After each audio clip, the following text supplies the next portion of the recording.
سيما من سمي في الآفاق بأحمد وفي الأرض بأبي القاسم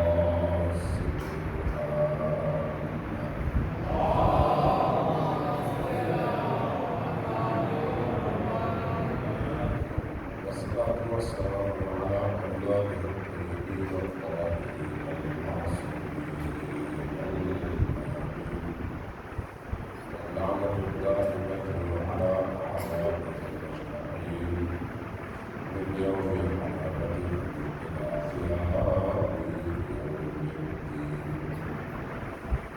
أما بعد فقد قال رسول الله صلى الله عليه وآله وسلم: لولا تخريج في قلوبكم، لولا تفسير في كلامكم، تخريج في قلوبكم لرأيتم ما أرى ولسمعتم ما أسمع. السلام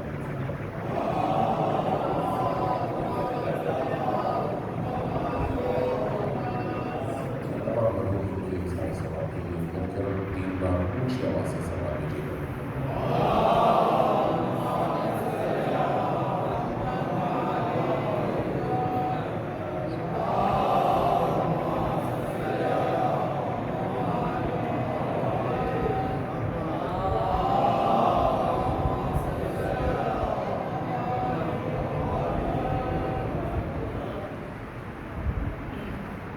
آپ سب کے جتنے بھی بڑے دنیا سے گزر چکے ہیں اور خود عالم برزخ میں آپ کی طرف سے دعاؤں کی نظر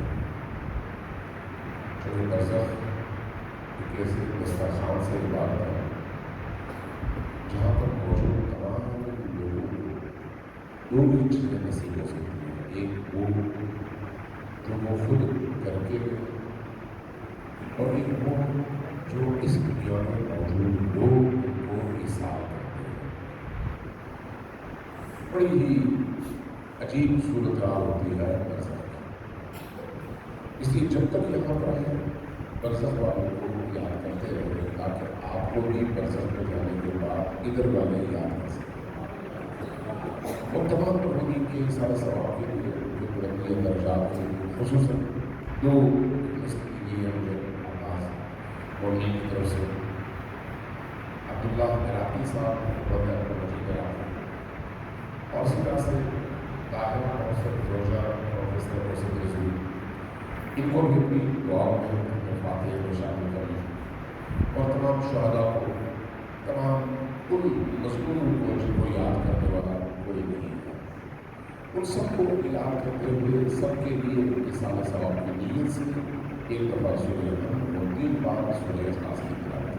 بسم اللہ الحمد للہ الرحمن الرحیم ایاک نعبد و ایاک نستعین اهدنا الصراط المستقیم صراط الذین انعمت علیہم غیر المغضوب عليهم. بسم اللہ الرحمن الرحیم اللهم صل على بسم اللہ الرحمن الرحیم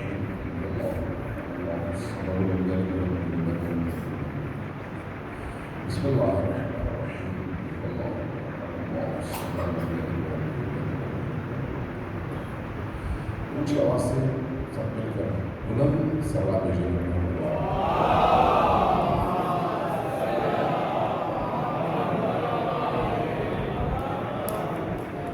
کل ہم نے گفتگو کی تھی رمضان المبارک کی اہمیت اور قیمت اور اہل البیت کی زبان میں نبی کریم کے کلام میں اس مقدس اور مبارک مہینے کی برکتوں کے حوالے سے اسی سلسلے کو آگے بڑھاتے ہوئے آج تھوڑا سا موضوع انسان کی طرف لے کر آئے.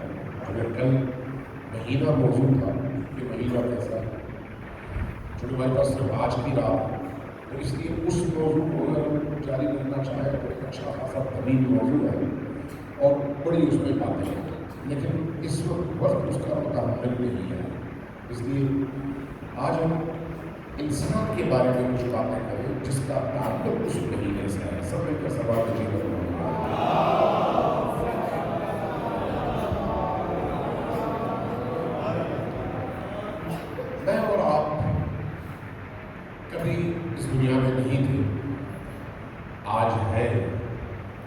ایک وقت آئے گا ہم میں سے کوئی بھی اس دنیا میں نہیں ہوگا۔ آپ سوچ سکتے ہیں کہ 100 سال پہلے جو لوگ اس زمین کے اوپر تھے، آج ان میں سے کتنے لوگ زمین کے اوپر ہیں؟ کوئی بھی نہیں۔ کوئی ایک آپ دنیا کے کسی کونے میں مل جائے معجزہ تو اور بات ہے، ورنہ اس وقت کوئی بھی 100 سال پہلے کے انسانوں میں آج کوئی بھی موجود نہیں۔ 100 سال بعد کیا ہوگا؟ ہم میں سے کوئی بندہ ہوگا نہیں ہوگا۔ تو ہماری حیثیت اس دنیا میں کیا ہے؟ یہ جو ہم یہاں پر آئے ہیں کیا مستقل ہے؟ نہیں۔ کیا ہم ایک لمبی زندگی گزارنے کے لیے آئے ہیں؟ نہیں۔ جو بچے ہیں کل وہ جوان ہوں گے، پرسوں وہ بوڑھے ہوں گے اور اس کے بعد قبر میں چلے گئے۔ ہم بھی کبھی بچے تھے، جوان ہوئے، اب اس عمر کو پہنچ گئے۔ اس کا مطلب ہے کہ دنیا ایک گزرگاہ ہے، ایک گزرگاہ۔ آپ جب کسی جگہ جانا چاہتے ہیں، یہاں سے فرض کریں آپ سب گھر جانا چاہتے ہیں، اپنی گاڑی میں آپ سفر کرتے ہیں، کیا لے کر جاتے ہیں؟ وہ چیزیں جو اس سفر میں آپ کے کام آئیں۔ آپ سارا گھر اٹھا کر لے کر نہیں جاتے، آپ اپنا سارا بینک بیلنس اپنے کندھوں پر لاد کر لے کر نہیں جاتے۔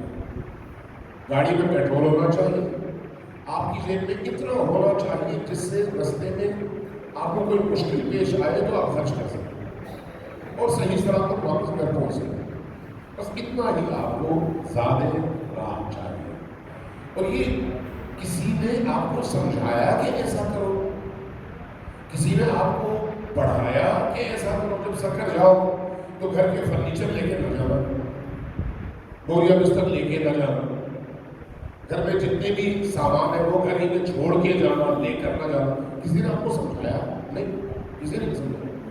تو کس نے آپ سے کہا کہ ایسا کرو؟ آپ کی عقل نے۔ کیوں آپ کی عقل نے یہ کہا؟ اس لیے کہ اس کے اندر ادراک اور سوچنے سمجھنے کی صلاحیت ہے کہ بھئی میں اگر یہاں سے سفر جا رہا ہوں 2 دن کے لیے، 3 دن کے لیے، تو مجھے اتنا ہی سامان اٹھانا چاہیے جتنا میری ضرورت ہے، اس سے زیادہ نہیں۔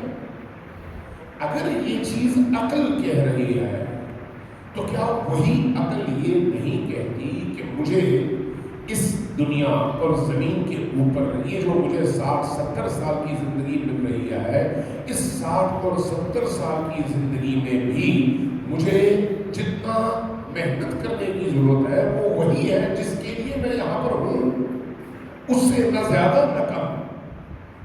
جتنا میں نے جینا ہے اتنا میں کماؤں، جتنا میں نے جینا ہے اتنی میری آرزو ہو، جتنے ایام میں نے گزارنے ہیں اتنا میں محنت کروں اور باقی اپنی صلاحیتیں وہاں خرچ کروں جہاں پر مجھے ہمیشہ رکنا ہے۔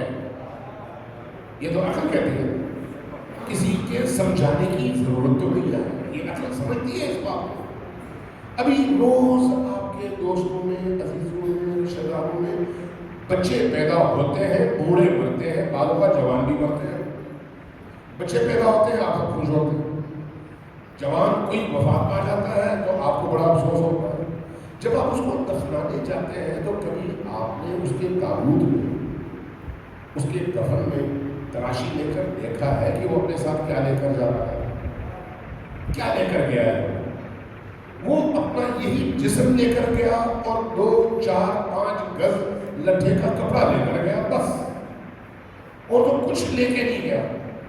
تو اس نے گاڑی خریدی تھی وہ ادھر رہ گئی، بینک بیلنس بنایا تھا وہ ادھر رہ گیا، مکان بنایا تھا رہ گیا، زمین دی تھی رہ گئی، ہر وہ چیز جو اس نے کمائی تھی یہاں پر رہ گیا۔ لے کر کیا گیا ہے؟ کبھی اس پر سوچا ہم نے؟ لے کر وہ کیا گیا ہے؟ وہ اپنے اعمال لے کر گیا ہے۔ جو کچھ اس نے یہاں پر کمایا ہے اس کی کیلکولیشنز اور اس کا حساب کتاب اپنے کندھوں پر لے کر گیا ہے۔ چیزیں یہاں رہ گئی، وہاں اس نے حساب دینا ہے۔ چیزیں یہاں پر رہ گئی، وہاں پر اس نے اس میں سے ہر چیز کے بارے میں سوال کا جواب دینا ہے کہ یہ چیز کیسے آئی، کہاں سے آئی، کیوں آئی، کیوں میں نے خرچ کیا، اور جہاں میں نے خرچ کیا آیا وہ اللہ کی رضا کے مطابق، اس کے حکم کے مطابق تھا یا نہیں تھا، اس کا جواب دے، اور جواب دینا اس کی مجبوری ہے۔ یہاں پر تو اگر کوئی آڈیٹر آئے تو آپ ادھر ادھر ہو کر کسی اور کو سامنے کر کے بچانے کی کوشش کر سکتے ہیں، لیکن وہاں پر تو ایسا کوئی حساب کتاب نہیں ہے۔ وہاں پر تو جو کچھ تھا، جو کچھ میری اس آنکھ نے دیکھا، جو کچھ میرے اس کان نے سنا، جو کچھ میری زبان نے چکھا، جو کچھ میرے اس پیٹ میں گیا، جو کچھ میری زبان سے نکلا، جو کچھ میں نے سوچا، وہ تمام کی تمام چیزیں میرے سامنے زندہ حی ہو کر میرے سامنے آ گئی، اور میں اس سے جان بھی نہیں چھڑا سکتا۔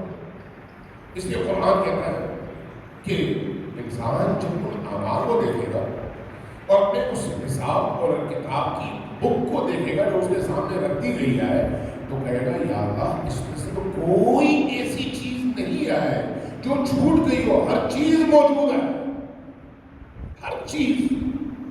یعنی آپ نے کسی کو دیکھ کر مسکرائے ہیں آپ، تو وہ مسکراہٹ بھی وہاں پر مذکور ہے، اور اگر آپ نے کسی کو دیکھ کر تھیکی نگاہوں سے اس پر غضب اور غصے کا اظہار کیا ہے تو وہ بھی وہاں پر موجود ہے۔ کوئی چیز باقی نہیں ہے جو رہ گئی ہو اور وہاں پر مذکور ہو۔ لا یغادر، کوئی بھی چیز چھوڑی نہیں گئی، ہر چیز موجود ہے۔ اس کا مطلب یہ ہے کہ یہ زندگی گزرگاہ ہے، اس گزرگاہ سے گزرنے کے لیے ہمیں بھیجا گیا ہے، تو صرف ایک مسافر کے طور پر نہیں بلکہ ایک با ہدف اور با مقصد انسان کے طور پر، کہ ہم نے یہاں پر آنے کے بعد جس عرصے میں یہاں زندگی گزارنی ہے اور واپس اپنے اصل ٹھکانے کی طرف جانا ہے، اس میں ہماری یہاں پر زندگی کا مقصد کیا ہے۔ وہ مقصد کیا ہے؟ آپ نے بچوں کو اسکول بھیجتے ہیں، مقصد کیا ہے؟ پڑھے لکھے۔ آپ اپنے بچوں کو ہاسٹل میں بھیجتے ہیں، وہاں پر وہ رہتے ہیں، ایک عرصے تک رہتے ہیں، تعلیم حاصل کرتے ہیں، آپ ادھر سے پیسے خرچ کرتے رہتے ہیں۔ مقصد کیا ہے؟ تاکہ وہ تعلیم بھی پائے، تربیت بھی پائے، کسی خاص مقام تک پہنچے، ڈگری حاصل کرے، اس کے بعد یہ جو آپ نے محنت کی ہے اس کا صلہ آپ کو اس بچے کی پریکٹیکل لائف میں مل جائے، لہٰذا آپ اس پر انویسٹ کرتے ہیں۔ تو اللہ نے ہمیں یہاں پر بھیجا ہے تو بے مقصد بھیجا ہے نہیں، مقصد بھیجا ہے۔ وہ مقصد کیا ہے؟ کھاؤ پیو سو اٹھو دوبارہ کھاؤ پیو سو، نہیں، یہ تو نہیں ہے۔ یہ تو حیوان کا کام ہے، یہ کتے بھی کرتے ہیں، خنزیر بھی کرتے ہیں، چھپکلیاں بھی کرتی ہیں، باقی تمام جانور بھی کرتے ہیں۔ تو پھر ان جانوروں اور مجھ میں فرق کیا ہے؟ اگر میں نے بھی صرف کھانا پینا کھیلنا کودنا سونا جاگنا ہے تو پھر مجھ میں اور ایک جانور میں فرق کیا ہے؟ وہ بھی تو یہی کام کرتا ہے۔ اگر میں انسان ہوں تو انسان ہونے کا مطلب ان تمام مخلوقات سے افضل بھی ہونا۔ افضلیت کا تعلق میرے جسم سے تو نہیں ہے، کسی اور چیز سے ہے۔ وہ چیز کیا ہے؟ وہ چیز جس کی وجہ سے میں افضل ہوں۔ اب آئیے قرآن کی طرف۔ قرآن کہتا ہے لَهُمْ قُلُوبٌ لَا يَفْقَهُونَ بِهَا وَلَهُمْ آذَانٌ، پہلے قلوب دل، اس کے بعد آذان کان، وَلَهُمْ آذَانٌ لَا يَسْمَعُونَ بِهَا وَلَهُمْ، یہ وہ لوگ ہیں جو ہم انسانوں کی طرح سے ہمارے درمیان ہیں۔ لَهُمْ قُلُوبٌ، ان کے دل ہیں، لیکن ادراک، فہم، سوچ سمجھ اور شعور سے عاری اور محروم، سوچتے نہیں۔ جب سوچتے نہیں ہیں تو بکری کی طرح سے، بھیڑ کی طرح سے، کتے کی طرح سے، خنزیر کی طرح سے، کسی اور جانور کی طرح سے، چونکہ سوچنے سمجھنے کی صلاحیت نہیں ہے۔ پیٹ ہے کھانے کے لیے، دام ہے چلانے کے لیے، لیکن سوچنے سمجھنے کی صلاحیت ہے وہ نہیں ہے۔ لَهُمْ قُلُوبٌ لَا يَفْقَهُونَ بِهَا وَلَهُمْ آذان، کان ہے، سنتے نہیں ہیں۔ کیا مطلب؟ حیوان تو سنتے ہیں، تو یہ یہاں پر کیا اس ظاہری سماعت کو کہا گیا ہے کہ کان ہے اور سنتے نہیں؟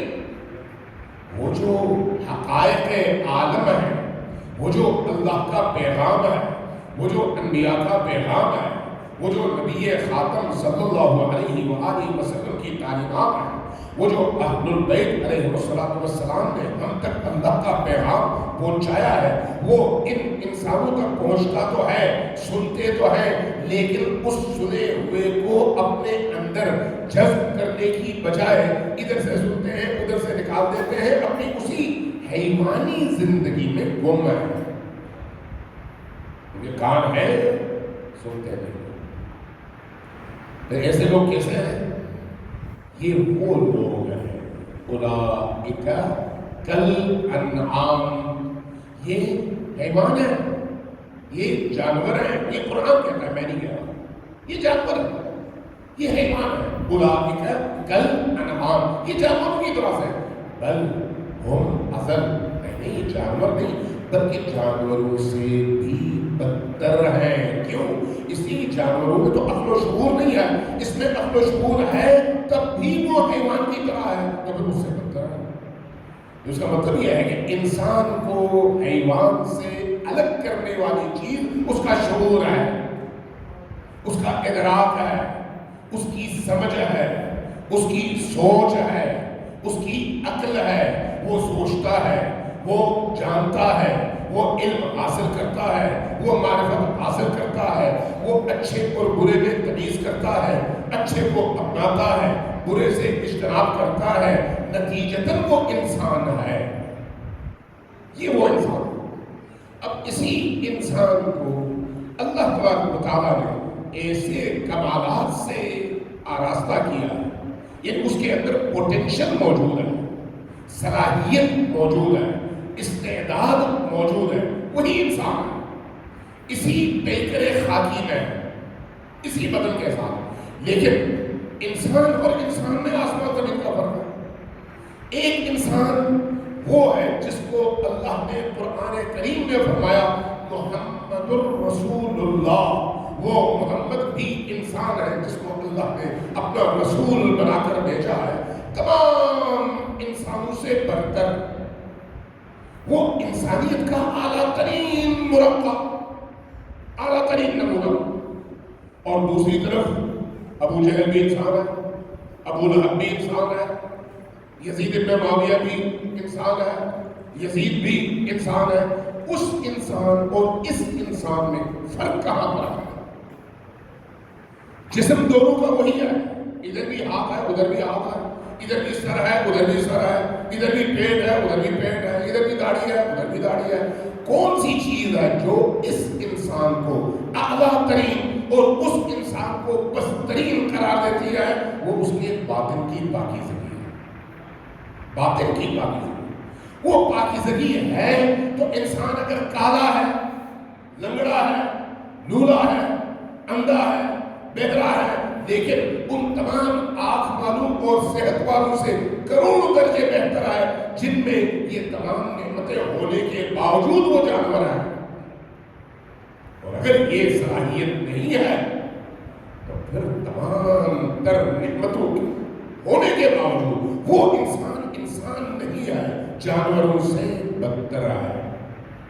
اب یہی انسان، میں اور آپ، ہمارے سامنے اللہ نے رستے کھولے کس ذریعے سے؟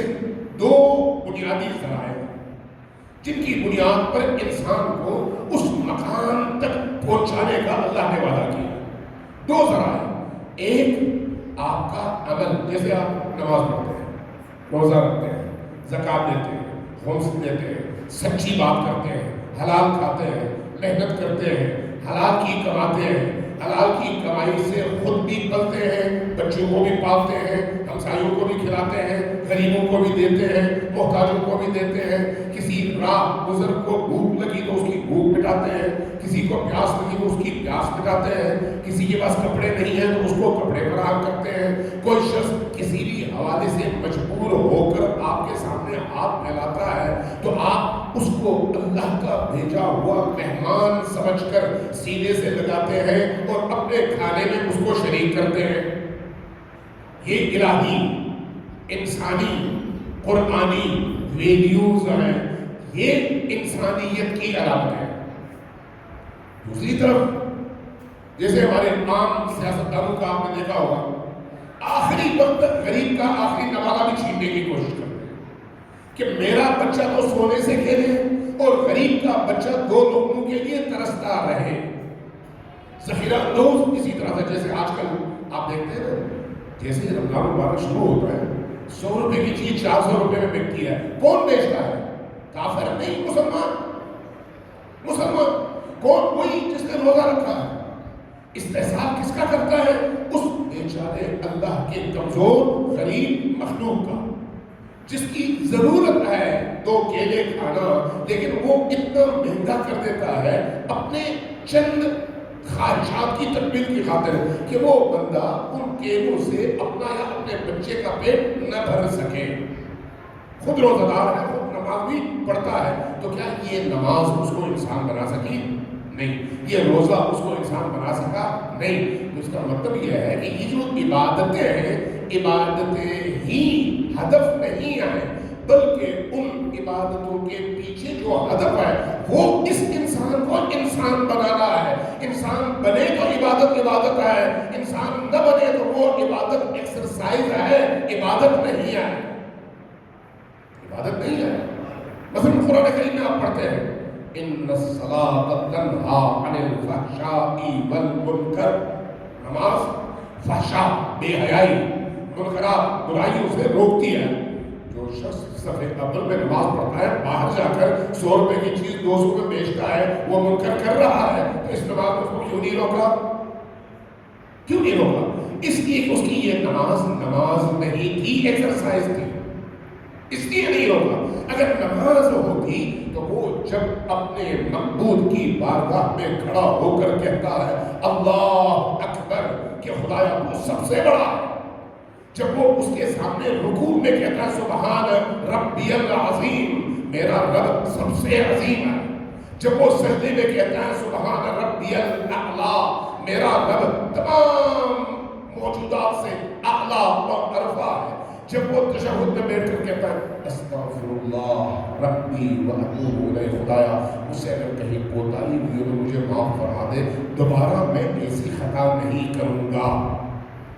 نماز میں وہ یہ کہتا ہے۔ جب نماز میں وہ یہ کہتا ہے، باہر جا کر پھر وہی چور، پھر وہی ڈاکو، پھر وہی چور بازاری، پھر وہی ذخیرہ اندوزی، پھر وہی دوسروں کی جیب صاف کرنا، اس کا مطلب ہے تم نے وہاں پر جھوٹ کہا، جھوٹ کہہ کر آئے ہو، تو ایسی نماز اس کے منہ پر دے ماری جاتی ہے، ایسا روزہ اس کے منہ پر مار دیا جاتا ہے، یہ تو تمہارا روزہ۔ تو اس کا مطلب یہ ہے کہ اللہ تبارک و تعالیٰ تک پہنچنے کا رستہ عبادت ہے، لیکن وہ عبادت جس کے اندر روح موجود ہو، جو حقیقی معنوں میں عبادت ہو۔ اس لیے یہ ذہن میں رکھیے گا، یہ یاد رکھیے گا کہ اللہ انسان کو عبادت گزار نہیں بنانا چاہتا، بلکہ عبد اور بندہ بنانا چاہتا ہے۔ عبادت گزار ہندو بھی ہیں، عبادت گزار سکھ بھی ہیں، عبادت گزار یہودی بھی ہیں، عبادت گزار وہی خون آشام صہیونی بھی ہیں جو معصوم فلسطینیوں کا خون اس وقت پی رہے ہیں، وہ بھی عبادت گزار ہیں، روتے ہوئے تورات پڑھتے ہیں، عبادت گزار ہیں۔ اللہ عبادت گزار نہیں چاہتا، اللہ اپنا بندہ بنانا چاہتا ہے۔ جو اللہ کا بندہ بنتا ہے وہ کہتا ہے خدایا جو تو کہے میں اس طرح سے کروں گا، جہاں تو نے روکا میں وہاں پر رکوں گا۔ یہ ہے بندگی۔ اس لیے اللہ تبارک و تعالیٰ نے نبی کریم کو جب معراج پر بلایا تو فرمایا سبحان الذی اسریٰ بعبدہ لیلا من المسجد الحرام الی المسجد الاقصی۔ اللہ نے اپنے عبد کو بلایا، عبد رسول اللہ نہیں کہا۔ آپ جب تشہد میں بھی پڑھتے ہیں کیا پڑھتے ہیں؟ اشہد ان محمدن عبدہ، پہلے عبدہ ہے، اس کے بعد وہ رسولہ ہے۔ پہلے نبی کریم اللہ کا عبد ہے، اس کے بعد رسول ہے۔ عبد نہ ہو تو رسول بن نہیں سکتے۔ لہذا یہ جو عبدیت ہے یعنی بندگی کا مطلب یہ ہے کہ میں اللہ کی مرضی کو اپنی زندگی کا ہدف بنا لوں. جو شخص یہ کام کرتا ہے اللہ تبارک تعالیٰ اس کے سامنے رستے کھولتا ہے. پھر اس کے سامنے ایسے رستے کھولتے ہیں کہ وہ چاہے تو ہوا میں اڑ سکے, چاہے تو وہ پانی کے اوپر چل سکے, چاہے تو وہ آنے واحد میں یہاں سے مکہ اور مکہ سے نجف پہنچ سکے, کیونکہ اس نے اللہ کی بندگی کی ہے. اور جب اللہ کی بندگی کی ہے تو پھر اللہ کی رضا اس کی رضا میں شامل ہے. اب اس کی اپنی مرضی نہیں ہے, جو وہ چاہتا ہے وہ وہی ہے جو اللہ چاہتا ہے. اور جہاں اللہ چاہے کوئی کام رک نہیں سکتا, جہاں اللہ چاہے. لہذا امیر المؤمنین کو دیکھیں, امیر المؤمنین علیہ السلام نے رسول کریم سے مخاطب کو فرمایا, یا رسول اللہ میں رونے کی آوازیں سن رہا ہوں. یہ جو رونے کی آواز ہے شیطان کے رونے کی آواز ہے, وہ کیوں رو رہا ہے؟ فرمایا یا علی شیطان اب اپنی پرستش سے مایوس ہو چکا ہے اس لیے رو رہا ہے. اور اس کے بعد فرمایا یا علی یہ آواز یا میں سن رہا ہوں یا تم سن رہے ہو, ہر بندہ نہیں سنتا. ہر بندہ کیوں نہیں سنتا؟ اس لیے کہ ہر بندہ عبد نہیں ہے, ہر بندہ عبد نہیں ہے. جو عبد بنے گا وہی ان آوازوں کو سنے گا. اس لیے رسول کریم کی حدیث جس کی بھی میں نے تلاوت کی آپ کے سامنے, لولا تکسیر فی کلامکم وتمریج فی قلوبکم لرأیتم ما ارا ولسمعتم ما اسمع. اگر تم اپنی زبانوں کو کنٹرول کرو, یہ زبان ایک چھٹان کی زبان ہے, ایک چھٹان. بعض اوقات 100 کلو کا بدن ایک چھٹان کے کسی عضو اور کسی حصے کی وجہ سے جہنم جاتا ہے. 100 کلو کا بدن ہے, ایک چھٹان کے کسی عضو کی وجہ سے, کسی جسم کے ایک چھٹان کے حصے کی وجہ سے, کبھی آنکھ کی وجہ سے کہ فلاں چیز تم نے کیوں دیکھی, کبھی زبان کی وجہ سے فلاں چیز تم نے کیوں کہی, کبھی کانوں کی وجہ سے فلاں چیز تم نے کیوں سنی. ایک چھٹان کی وجہ سے پورا 100 کلو کا بدن جہنم چلا جاتا ہے. نبی کریم فرماتے ہیں لولا تکسیر فی کلامکم, اگر تمہاری باتیں فضول باتیں زیادہ نہ ہو, کنٹرول کرو زبان کو, وہی بولو جو اللہ کو پسند ہے, اس کے علاوہ زبان کو خرچ نہ کرو. لولا تکسیر فی کلامکم, کثرت کلام اگر نہ ہو تمہاری زبان میں, وتمریج فی قلوبکم, اگر تمہارا دل شیطانی وسوسوں کا مرکز نہ بنے. اپنے دل کو پاک کرو وسوسوں سے, ہر طرح کے خیالات سے. صرف اللہ کا سوچو, صرف رسول کا سوچو, صرف اہل البیت کا سوچو. اپنے دل میں محبت پیدا کرو تو ان کی, اور نفرت پیدا کرو تو ان کے دشمنوں کی. اگر یہ چیز تمہارے اندر پیدا ہو جائے, تمہارا سوچنا اللہ رسول اہل البیت, تمہارا بولنا اللہ رسول اہل البیت, تمہارا سننا اللہ رسول اہل البیت, تمہارا دیکھنا اللہ رسول اہل بیت کی رضا کے مطابق ہو, تو تمہارے اندر جو امپورٹ ہونے والی چیز ہے وہ پاکیزہ ہوگی. کیونکہ باہر سے جو چیز ہمارے اندر جا رہی ہے وہ نورانیت ہے. اللہ نور ہے, قرآن نور ہے, رسول اللہ نور ہے, اہل بیت نور ہے, ان ہستیوں کا تذکرہ نور ہے, ان کا کلام نور ہے, ان کی دعائیں نور ہیں, ان کی مناجاتیں نور ہیں, وہ جو دعائیں ہم مفاتیح الجنان میں اور ان راتوں میں پڑھتے ہیں نور ہیں. تو وہ جو چیز باہر سے آ رہی ہے وہ ہے نور. جب وہ نور اندر آئے اور ظلمت کے اندر آنے کے دروازے ہم بند کر دیں تو ہمارے اندر کی دنیا ہو جائے گی نورانی. جب اندر کی دنیا نورانی ہوگی تو پھر جو چیز ہمارے اندر سے نکلے گی وہ بھی نورانی ہوگی. اب انسان گالی نہیں دے گا, اب انسان غیبت نہیں کرے گا, اب انسان جھوٹ نہیں بولے گا, اب انسان زبان سے کسی کو تکلیف نہیں پہنچائے گا, اب انسان اپنی آنکھوں کو خیانت کے لیے اس کو اجازت نہیں دے گا, اپنی آنکھوں کو چھپ چھپا کر ایسی چیزیں دیکھنے میں خرچ نہیں کرے گا جس سے اللہ نے دیکھنے سے روکا ہے.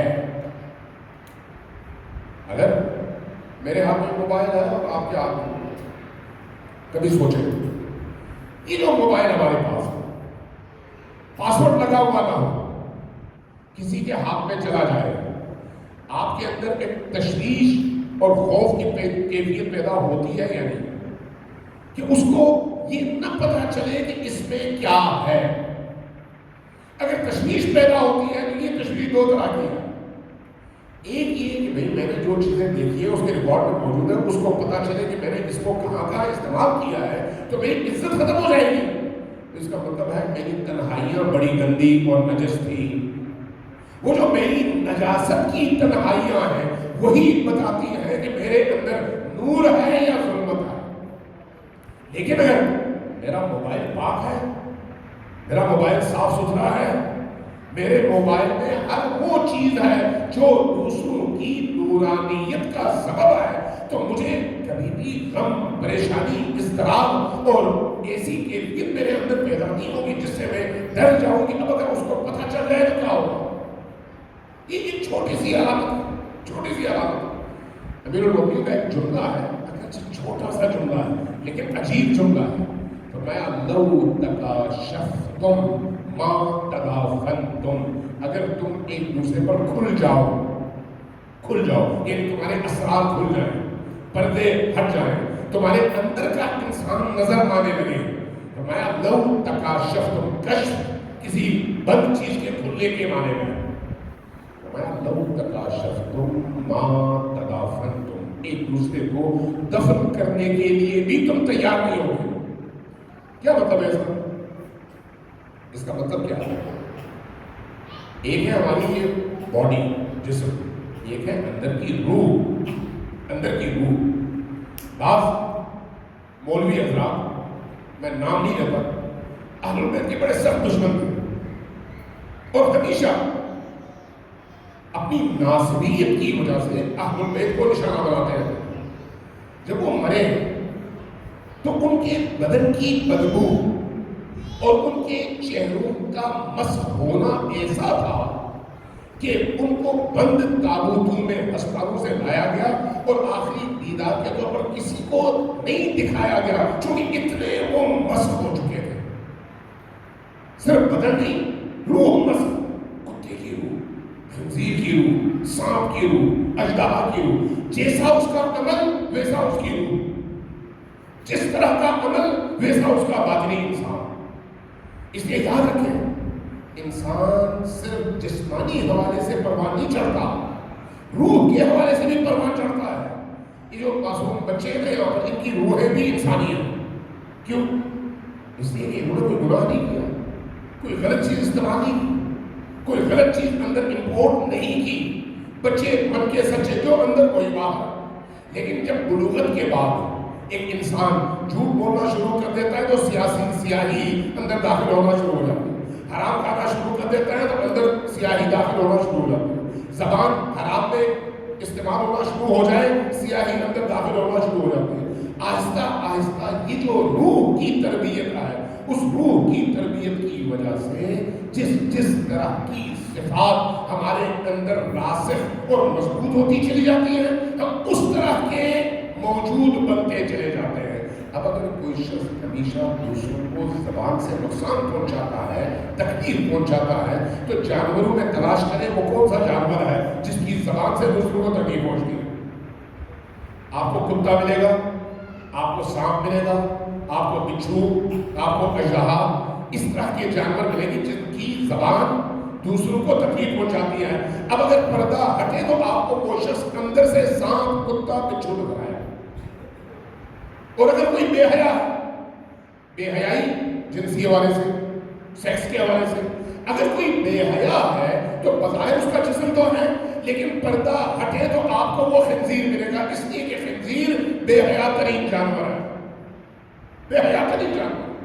اسی طرح سے وہ تمام صفات جو حیوانوں میں ہیں،